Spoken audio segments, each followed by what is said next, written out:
বর্তমান দিনের surprising birthday ট্রেন্ডিংয়ে গা ভাসিয়ে আমিও চলে এসেছি কেক কিংয়ে একটা বার্থডে কেক নেওয়ার জন্য।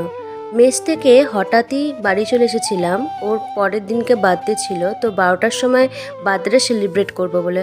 ওর কাছে আসাটা খুবই আনএক্সপেক্টেড ছিল, আমি বলেছিলাম আসবো না, কিন্তু সবার বার্থডেটাই ও যেহেতু সেলিব্রেট করে আর 12টা নাগাদ আমাদের সবারই বার্থডেগুলো এখনও যেহেতু সেলিব্রেট করে, সেক্ষেত্রে আমারও মনে হলো যে ওরটাও করা উচিত। তো প্রথমে চলে এসেছি কেক কিংয়ে। এই শপটা হচ্ছে লাইভ কেক বানানো হয়, আর তার ভিডিও আমরা একটা পুরো করেছিলাম, যে কেকটা আমাদের পুরো সামনাসামনি বানিয়ে দেখিয়েছিল। তো সেই ভিডিও খুব তাড়াতাড়ি দেবো, তোমরা দেখো, ভালো লাগবে।